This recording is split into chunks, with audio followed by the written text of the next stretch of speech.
আমি স্যার প্রসঙ্গটা আমাদের কাছে আসে যখন ওর কাগজপত্রগুলো যখন আমি একটু ঘাটাঘাটি করে দেখে কাগজপত্রের মধ্যে আমার তখন একটু সন্দেহ কাজ করে যে এখানে তো কোনো একটি কিছু লুকানো হচ্ছে।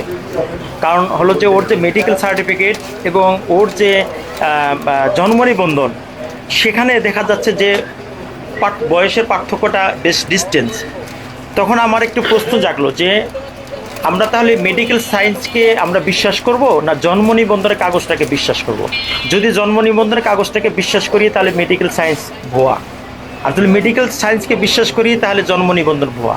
তাহলে এই প্রশ্নটা যখন আমি কয়েকজনকে করলাম, কয়েকজন লয়ারকেও করলাম, তারা একটি কথা আমাকে বললেন যে না, তার মেডিকেল সায়েন্সে যেটা মানে প্রমাণিত হয়েছে সেটাই লিগ্যাল বয়স।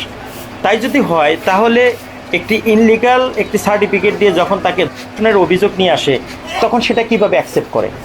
যখন তারা একটি কথা বললেন যে এটা কোর্টকে হয়তো অবগত ওইভাবে হয়নি। আর আরেকটি মজার বিষয় হলো যে যে তারিখে মামলাটা লামিসার বাবা করছে সেই তারিখে আমরা একটি জিনিস দেখলাম যে ওই তারিখে তারা বিবাহিত, তখন তারা স্বামী স্ত্রী এবং তো বৈধ স্বামী স্ত্রী। কোর্ট অ্যাফিডেভিট করছে, পাশাপাশি তারা করছে মানে কাবিন, যেটাকে রেজিস্ট্রি বলি, যে তারা কাবিনটা করে ফেলছে। তাহলে যেখানে কাবিন হয়েছে তাহলে সে বৈধ স্বামী স্ত্রী। আমি এটাও একটি প্রশ্ন তুললাম, আমি আমাদের সম্মানিত যে ব্যারিস্টার মহোদয়, আমি তাকে প্রশ্ন করছিলাম আমি আমার ওখানে যে কোর্ট অ্যাফিডেভিট আসলে কি ভ্যালু, কোর্ট অ্যাফিডেভিটের কোনো ভ্যালু আছে কিনা। তখন তিনি সুন্দর একটা ব্যাখ্যা দিয়েছেন যে না, অ্যাকচুয়ালি কোর্ট অ্যাফিডেভিটের কোনো ভ্যালু নেই, এটা সম্পূর্ণ নির্ভর করে বিবাহ নির্ভর করে তার রেজিস্ট্রির উপরে এবং একটা মুন্সির উপরে, রেজিস্ট্রির উপর ডিপেন্ড করে। তাহলে কোর্ট অ্যাফিডেভিটটা কেন, ওনাদের মধ্যে ব্যাখ্যা দিচ্ছে। এখন আমার কথা হলো লামিসা এবং সোহাগের ভিতরে যে দ্বন্দ্বটা আমরা সরাসরি গিয়ে যেটা পেলাম, একটি দ্বন্দ্ব, সেটা হলো আর্থিক সচ্ছলতার ধরুন, অসচ্ছলতার ধরুন। মানে একজন গরিব মানুষ ইচ্ছা করলেই কোনো ধনী মানুষের আদরি কোনো সন্তানকে ভালোবাসতে পারবে না। এই একটা যে অবস্থার মধ্যে যখন চলে আসলো, তখন আমরা আরও একটু যখন গভীরে চলে গেলাম, তখন দেখি যে এই মেয়েটাই বারবার আপনার সোহাগের কাছে চলে আসছে। আমি তখন জিজ্ঞেস করলাম যে এই 4 বারের ঘটনা যখন মেয়েটাকে 4 বার চলে আসলো, 4 বারের মধ্যে কোনো একটা বার ঘটনা এরকম আছে কিনা যে সোহাগ গিয়ে মেয়েটাকে রিসিভ করছে অথবা সোহাগ গিয়ে মেয়েটাকে নিয়ে আসছে। কিন্তু আমি যতগুলো তথ্য প্রমাণ পেয়েছি কোথাও আমি দেখি নাই, শুনি নাই যে ছেলেটা মেয়েটাকে নিয়ে আসছে। বারবার মেয়েটাই চলে আসছে এবং স্থানীয়ভাবে 3 বার এটা বিচার সালিশ হয়, যেটা থানার ওসি মহোদয় থেকে শুরু করে সকলে সেখানে ছিলেন, সেখানেও ওই মেয়েটাই একাই চলে আসছে।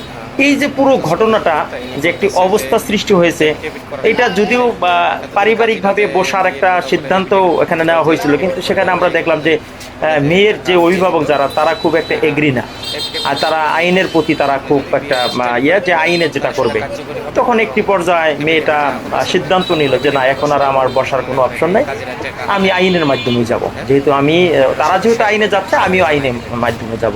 তবে সর্বশেষ যে কথাটা আমি বলতে চাই যে আমাদের এই সমাজে আসলে অসংখ্য মানুষ আছে এরকম মিথ্যা জালে পড়ে, তারা অনেকেই জেল হাজতে আছেন এবং অনেকেই বিচারও পাচ্ছে না। কারণ এই নিউজটা করার পরে আমি অসংখ্য মানুষের ফোন পাচ্ছি দেশ বিদেশ থেকে, বলতেছে ভাই আমার এই সমস্যা, ভাই একই সমস্যা, লামিসার মতো আমারও সমস্যা, মেনে নিচ্ছে না, ইত্যাদি ইত্যাদি ইত্যাদি। আমার কথা হলো বাবা মা, আমি একজন বাবা, আমারও 2টি সন্তান আছে, কিন্তু যখন সন্তানকে দেখবো যে সন্তান তার ভালো মন্দ বোঝার জন্য তার একটি অবস্থান সে নিয়ে নিছে, সেখানে আমি বাবা হিসাবে মনে করি যে সন্তানকে সেটা প্রায়োরিটি দেওয়া দরকার, যদি সেটা স্বচ্ছভাবে হয়। কিন্তু যখন আমি সন্তানের সাথে হ্যাসিং করব, আমি এই সমাজে দেখি যে অনেক নাবালক মেয়ে ছেলেরা আত্মহত্যা করে। যখন এটা কারণ খুঁজতে চাই, তখনই যাই দেখি যে কারো না কারোর সাথে কথায় একটু খুব হার্ডলি কথা বলছে, সেটা সহ্য করতে পারে নাই, সে আত্মহত্যা করছে। এই মেয়েটার পাশে যদি আমরা না দাঁড়াতাম, আমারও দীর্ঘ বিশ্বাস যে হয়তো এই মেয়েটার কোনো না কোনো একটা অ্যাক্সিডেন্ট হয়তো এই কয়েকদিনের মধ্যে হয়ে যেত। কারণ এখনও মেয়েটা পলাতক হিসাবে আছে। আমরা কাগজপত্রে আমরা যতটুকু জানি যে মেয়েটা তার মায়ের কাছে এখনও আছে, কারণ জিম্মায় কোর্ট তার মাকে জিম্মায় তাকে দিয়ে দিছে। এখনও আমরা জানি যে মেয়েটা তার মায়ের কাছেই আছে। কিন্তু ওভারঅল যে বিষয়টি, সেই বিষয়টি স্পষ্ট, মেয়েটা 18+ তার বয়স, এবং যখন মামলাটা হয়েছে তখন তারা 2জন স্বামী স্ত্রী, যেটার কাগজপত্র ইতিমধ্যে সম্পূর্ণ কমপ্লিট আছে।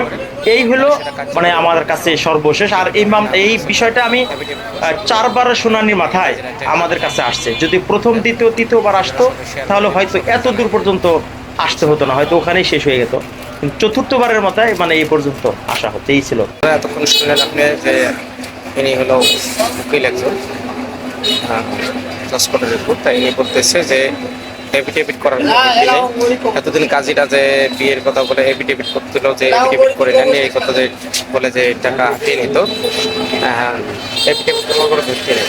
আপনি যদি বিয়ে রেজিস্ট্রারি করেন তাহলে সেটা কার্যকরী হবে এবং এফিডেভিট না করলে চলবে। এফিডেভিট শুধু মনে করেন এই কাজীরা টাকা হাতায় নিত। হ্যাঁ, ভিডিওটা সবাই শেয়ার করে দেবেন, সবাই জানাই দেবেন ইনশাআল্লাহ।